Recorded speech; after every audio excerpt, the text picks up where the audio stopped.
The wind whipped across the rolling fields of Buckinghamshire on a gray morning in early 1940.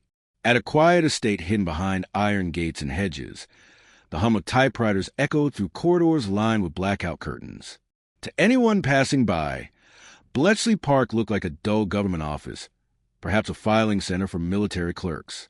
But behind its brick walls, a secret war of intelligence was already underway, a battle fought not with rifles or bombs, but with symbols, circuits, and silence. The women arriving at dawn believed they'd been hired for routine typing work.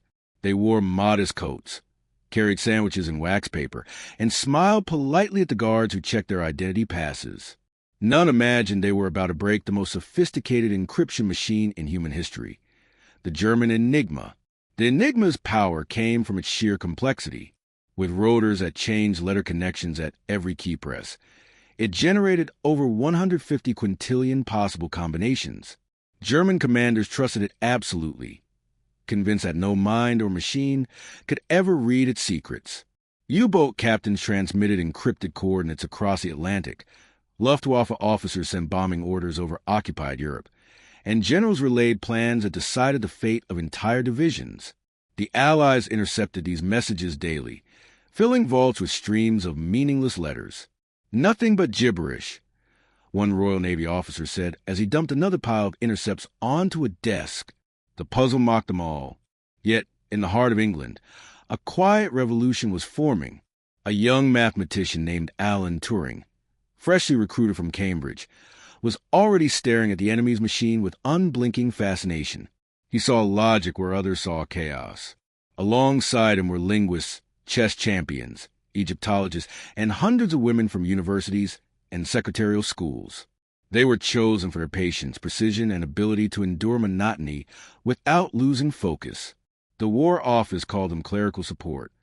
History would remember them as code breakers. Each day began before sunrise. The women cycled down icy roads, past watchtowers and barbed wire, to reach the mansion. In cramped huts with names like Hut 6 and Hut 8, they copied endless streams of letters from intercepted messages. Some sorted them into columns, some punched them onto paper tapes or machines, and others logged them by frequency and time. It was just typing, endless typing, one recalled years later. But as the hours dragged on, subtle patterns began to appear.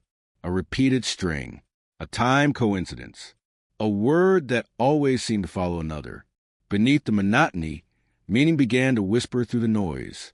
Turing's idea was radical.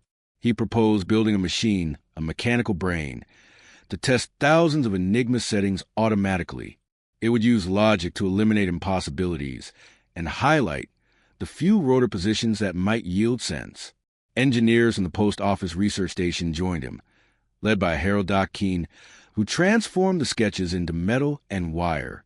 The result was a bomb, a towering mass of spinning drums and relays, painted battleship gray, humming with electric life. Each bomb could run through 17,500 potential Enigma combinations per minute. To the staff at Bletchley, it sounded like the heartbeat of hope, but the bombs needed feeding. That's where the so-called typists became indispensable. They managed a flow of intercepts, prepared crib sheets, and tracked message traffic. They learned to recognize the rhythm of German operators. The habitual greetings were the phrases in radio call signs. These small consistencies, called cribs, were the weak seams in the armor of Enigma. Finding one could unravel entire networks of coded communication. We began to sense patterns, even personalities, through the letters, remembered one operator decades later. It was like eavesdropping on the enemy's heartbeat. The secrecy was suffocating. Workers were forbidden to speak about their jobs. Not to family, not to friends, not even to colleagues in other huts. Each unit operated in isolation, its members knowing only fragments of the larger puzzle. The walls themselves seemed to hum with classified energy. One night, during an air raid, a young woman continued typing even as the building shook from nearby bombs. She later said she feared the work would stop if she faltered for even a minute. Lives depended on our rhythm, she said, and the machine could not wait. Meanwhile, the Germans remained supremely confident. The Wehrmacht cipher clerks changed Enigma keys daily, rotating rotor orders, and plug board settings. They believed this constant change made their communications unassailable. A German signals officer, captured in 1945, later admitted, "We never imagined anyone could keep up with us." They were wrong. Every dawn at Bletchley Park, the night's intercepts arrived fresh from listening stations scattered across Britain. Within hours, analysts compared them, tested them, and sometimes, miraculously, decoded them. By mid-1940, a handful of decoded messages began trickling into London. At first, they seemed too accurate to be real. Enemy supply schedules, convoy routes, command rosters. Naval intelligence officers double-checked them in disbelief. Churchill himself later called this flow of information the golden eggs laid by the geese that never cackled. The geese were the women at Bletchley, their typewriter keys clattering like rain on tin roofs, producing data that would sink U-boats and save convoys across the Atlantic. As success grew, so did the scale of the operation. New huts were built almost weekly, filled with humming machines and disciplined chaos. Engineers worked through nights repairing bombs when relays burned out from constant strain. Wren operators from the Women's Royal Naval Service took shifts to monitor them, adjusting dials and cables as sparks flew. The air was hot with ozone and sweat, the smell of oil mixing with ink and paper dust. Those who passed through the halls later said it felt like the pulse of a living organism, an intelligence engine consuming secrecy and breathing out survival. Yet the workers still had no idea how critical their typing jobs had become. Their supervisors told them only what was necessary. "We thought we were just helping the war effort with clerical work." One woman said years later, "We didn't know we were reading Hitler's mail." In truth, the messages they helped decrypt were reshaping the war itself. Naval convoys began rerouting around U-boat ambushes before they formed. Air raids were launched precisely where German defenses were weakest. Slowly, invisibly, the tide of intelligence began turning. By late 1940, Turing and his team had achieved what the German High Command considered impossible: consistent decryption of daily Enigma traffic. It didn't end the war, but it changed its rhythm. The Allies could now anticipate enemy moves, foresee ambushes, and strike with eerie precision. The typists had become the invisible soldiers of a silent front, their fingertips shaping the fate of continents. Outside, the war raged on. London burned under Blitz. France lay under occupation, and the Atlantic was still a graveyard of ships. But inside the gates of Bletchley Park, a quiet storm was gathering momentum, one that would soon reveal how a handful of minds and machines could outthink an empire. And yet, even as their first victories arrived, a darker challenge loomed. The Germans were about to upgrade the Enigma again, adding new rotors, new plugboard complexities, and new layers of chaos. The bombs would fall silent, useless against this new cipher. The women of Bletchley Park had cracked the impossible once. Now, they would have to do it again, faster, smarter, and under even greater pressure than before. The morning the first bomb machine fell silent, the operators knew something had changed. Its rhythmic churning, once the heartbeat of Hut 8, sputtered into stillness. A cryptic memo arrived from London. Intercepted messages were suddenly gibberish again. The Germans had upgraded their Enigma network. A new rotor had been added, expanding the machine's possible combinations by another factor of 26. Overnight, the codebreaker's edge vanished into mathematical infinity. For most intelligence branches, it was a disaster. For Alan Turing and his exhausted team, it was a challenge. "The enemy has evolved," he said quietly, tracing the new rotor diagram with his finger. "So must we." The secret to survival now lay in speed. The German Navy, Kriegsmarine, was using the new Enigma variant to coordinate wolfpack attacks across the Atlantic. Without decoded messages, allied, convoys would again sail blind through submarine-infested waters. Each day of silence meant ships sunk, supplies lost, and men drowned in icy seas. The Admiralty pressed Bletchley Park for answers. To meet that demand, Turing and engineer Gordon Welchman pushed the bomb's design into a new generation, faster, more precise, and capable of parallel logic testing. The improved bomb, called Agnes, housed over 12 miles of wiring and 10,000 precision components. Each drum represented an Enigma rotor, wired through hundreds of circuits that clicked and spun in perfect coordination. To the casual observer, it looked like chaos, an orchestra of metal in motion. But every rotation eliminated thousands of false possibilities, carving away the impossible to reveal the probable. The engineering precision was extraordinary. The machines had to operate under continuous load without overheating. Engineers installed copper cooling fins and redesigned relay housings to handle voltage surges. Wartime shortages forced innovation. Spare telephone switches were repurposed as rotor connectors, aircraft-grade grease substituted for machine oil. In HUD 11, women from the Women's Royal Naval Service operated rows of these machines. They stood before towering panels, plugging cables, reading flickering lamps, and resetting dials between cycles.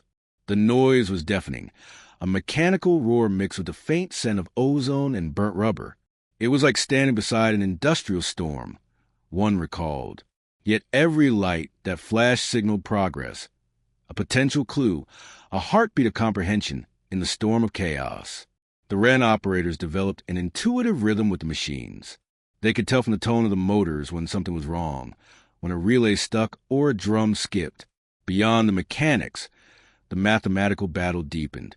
Turing, Welchman, and a small group of theorists created something entirely new, Bambarismus, a probabilistic method that weighed the likelihood of each rotor position. They calculated odds by hand, using slide rules and punch cards, trimming billions of possibilities to mere thousands. It was the earliest glimpse of computing. One mathematician later wrote, "They weren't just solving a cipher. They were teaching machines to think like enemies." To fuel the bombs, intercept stations across Britain, code-named Y stations, fed in endless streams of enemy traffic. Operators at Scarborough, Cheadle, and Scarborough Point recorded more signals 24 hours a day. Their headphones crackled with German chatter, bursts of static, and coded clicks. Those signals traveled by teleprinter lines directly into Bletchley, where analysts logged them into massive index cards. Every intercepted message was a tiny fragment of the war's grand puzzle. The women who typed those letters didn't know it, but they were feeding the lifeblood of Allied intelligence. Then came the first test. In March 1941, the codebreakers focused on a new Enigma network used by U-boats in the North Atlantic. Merchant ships were vanishing faster than ever. Over 300,000 tons lost in a single month. Convoy HX 112 was next in line. 20 ships carrying oil, food, and ammunition bound for Britain. The Germans, led by ace U-boat commander Otto Kretschmer, were hunting them. Bletchley's analysts, working through the night, finally found a clue, a repeated weather phrase in the intercept logs. The word Wettervorhersig appeared twice in transmissions from separate submarines. That single coincidence hinted at a reuse key setting. Turing's team rushed to exploit it. By morning, the bomb's drums began turning again. The Wren operators ran cycle after cycle, testing thousands of possible rotor positions. Hours passed, then a lamp flashed, a stop signal. The code had broken open. Within minutes, decrypted text appeared. Position reports, course bearings, attack schedules. Naval Command received the translation just in time. British destroyers HMS Walker and HMS Vannock raced ahead of the convoy, guided by coordinates that the enemy believed were unreadable.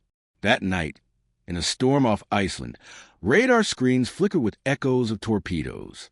The destroyers closed in, dropping depth charges that thundered through the black water. Kretschmer's U-99 surfaced crippled and was forced to surrender. It was his final mission. The Battle of HX 112 ended with 2 U-boats destroyed and the rest scattered. The convoy reached Liverpool intact. For the first time, intelligence, not luck, had saved hundreds of lives at sea. When word reached Bletchley Park, no cheers erupted. The operators simply moved on to the next set of intercepts. They knew the enemy would change their keys again by midnight. Victory here was temporary, fragile, and silent. Still, in that moment, they had proven that mechanical logic and human insight together could outthink even the most disciplined enemy. The results astonished London. Intelligence summaries began marking decrypted material with a single code word, Ultra. Only the highest-ranking commanders were allowed to see it. Churchill, when briefed on the system, was astonished. "Give them everything they want," he said, referring to Bletchley Park. The flow of ultra-intelligence soon transformed naval operations. Convoys were rerouted days before U-boats could converge. Air patrols struck refueling submarines before they surfaced. Each success relied on the same quiet routine: rows of women typing, engineers fine-tuning machines, mathematicians scribbling equations under dim bulbs. Still, the pressure was crushing. The work consumed every waking hour. Operators fainted from exhaustion. Engineers slept beside the machines to restart them at dawn. The secrecy never lifted. One Wren operator recalled walking past her brother, a sailor, during shore leave. He spoke about the horror of losing ships to submarines. She wanted to tell him that she'd helped stop one, but she said nothing. It was like living two lives, she remembered, one visible, one hidden. The technical challenge only grew. The Germans introduced new Enigma models for weather ships, U-boats, and high command. Each required separate analysis, separate bombs, and separate shifts of operators. Welchman redesigned wiring harnesses to allow quick reconfiguration. Harold Keene's engineers worked under blackout lights, assembling bombs in secret factories across England. They called them Turing's monsters, half in jest, half in awe. By 1942, over 200 of these machines were running daily, forming a vast mechanical brain stretching across Britain's intelligence network. The tide was turning again, but only for those who knew the truth. The public still saw the war as brutal and uncertain. Convoys vanished, and soldiers died without knowing that their fate depended on a handful of people typing behind locked doors in Buckinghamshire. Bletchley Park had become the nerve center of invisible warfare, a place where the hum of electricity and the shuffle of paper outweighed the roar of artillery. And yet, as the Allies grew stronger, so did the stakes. The next challenge would not be at sea, but in preparation for invasion. Across Europe, a new campaign was forming, one that would require deception, precision, and absolute secrecy. For Bletchley Park, the real test was about to begin. Could their machines and their minds outweed an entire empire one last time before the tide of war turned for good? By 1943, the hum of the bombs had become as constant as the war itself. Their rhythm filled the huts from dawn to dusk, a mechanical heartbeat pulsing beneath layers of secrecy. Outside, the world burned. Stalingrad smoldered in ruin, North Africa turned to dust, and the Atlantic churned with wrecks. But within Bletchley Park's fenced silence, victory was no longer measured in captured territory or destroyed tanks. It was counted in decrypted messages, in the seconds gained before an ambush, in the quiet knowledge that someone, somewhere, had lived another day because of a pattern recognized on paper. The intelligence they produced, codenamed Ultra, now reached the highest levels of command. It flowed directly to Churchill, Eisenhower, and the Admiralty War Room beneath London. Few even within those rooms knew its source. Reports were disguised, rewritten, and passed off as coming from agents in the field. The truth was stranger than fiction. The most effective spies of the Second World War were not men in trenches, but women behind typewriters. They knew enemy call signs, ship movements, and code books better than most generals. They could predict the pattern of U-boat patrols, trace Luftwaffe squadrons through their encrypted chatter, and identify German divisions by the phrasing of their radio operators. The impact rippled far beyond the Atlantic. In North Africa, Montgomery's Eighth Army used ultra-decrypts to outmaneuver Rommel, anticipating his tank movements across the desert. Each intercept revealed when fuel convoys would arrive, when German units would regroup, and even the timing of artillery barges. To the soldiers on the ground, victory seemed to come from superior tactics. To the few who knew, it came from a silent estate in Buckinghamshire.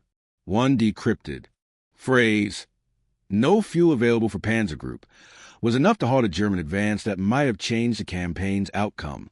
The code breakers never saw these results firsthand. They worked in isolation, forbidden to glimpse the consequences of their labor. Yet occasionally, hints reached them through guarded smiles from visiting officers or sudden bursts of champagne in the mess hall. When the convoys came home safely, one recalled, "We somehow felt it before we were told." Their sense of connection was invisible but profound. They lived inside the bloodstream of the war, unseen yet indispensable.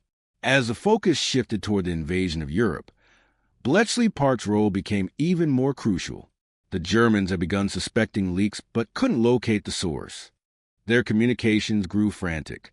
New cipher procedures were introduced weekly. But each time, the British adapted faster. The bombs ran night and day, with engineers on rotating shifts to keep them alive. In 1944 alone, the machines processed millions of permutations, decrypting over 2 million messages. The work fed directly into Operation Fortitude, the deception plan that convinced the Germans the D-Day invasion would land in Pas-de-Calais rather than Normandy. Through false radio traffic, planted agents, and Enigma intercepts confirming enemy confusion, the illusion held. When Allied troops stormed Normandy on June 6, 1944, the German 15th Army waited in the wrong place for 7 critical weeks. For the first time, the full scale of Bletchley's influence became undeniable. The invasion's success depended on precise coordination between air, sea, and land. Ultra allowed that coordination to unfold almost flawlessly. German reinforcements were ambushed before they could reach the beaches. Luftwaffe squadrons launched too late to intercept. Every movement, every deception, every calculated risk had been guided by information born from Hum machines and the discipline of minds that refused to yield. But the psychological toll was immense. The workers at Bletchley endured isolation, exhaustion, and a kind of moral claustrophobia. They could see the patterns of death in numbers and messages, but were powerless to change them directly. "We read the news before the world did," said one operator, "and sometimes it was unbearable." The secrecy followed them even after the war. Many took their silence to the grave, bound by the Official Secrets Act. Families never knew what they had done, what they had carried. Decades passed before their contributions were acknowledged publicly. For the engineers, the legacy was both technical and philosophical. The bombs had proven that logic could be mechanized, that thought itself could be modeled in circuits and relays. Out of wartime necessity emerged the seed of modern computing. Turing's ideas about algorithmic reasoning and machine intelligence evolved from the struggle against Enigma.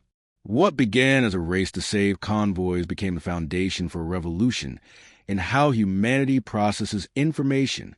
The same principles of automation, probability, and feedback that powered the bombs would one day define computers, networks, and artificial intelligence.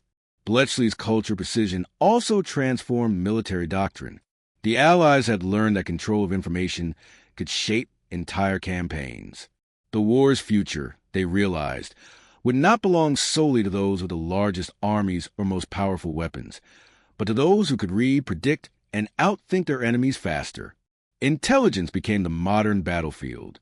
From Korea to the Cold War, from Vietnam to the Gulf, the descendants of Ultra, the analysts, the coders, the signal interceptors, carried forward Bletchley's unseen art. After the victory in Europe, the huts fell quiet. The machines were dismantled, their circuits stripped, their blueprints burned. The staff were sent home with little ceremony. They had altered history and could tell no one. Some returned to universities, some to teaching, others to quiet domestic lives. Years later, when the truth finally emerged, the world was astonished. What had seemed like a story of generals and soldiers turned out to be a story of clerks and engineers, of women who had signed up to type letters and ended up deciphering the pulse of an empire. Historians estimate that the work at Bletchley shortened the war by at least 2 years and saved millions of lives. Yet the people who made that possible remained, for decades, anonymous. "We didn't do it for medals," one veteran said. "We did it because someone had to."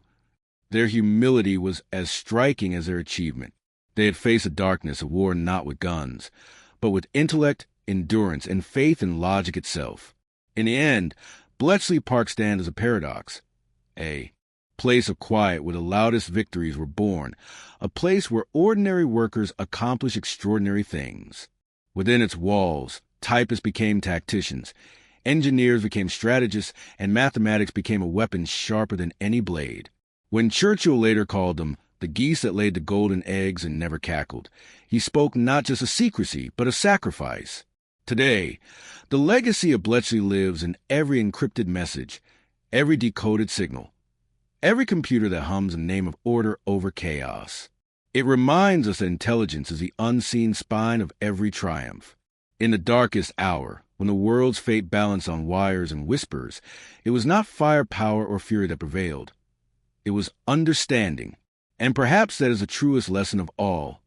In war as in peace, the mind remains humanity's most powerful weapon.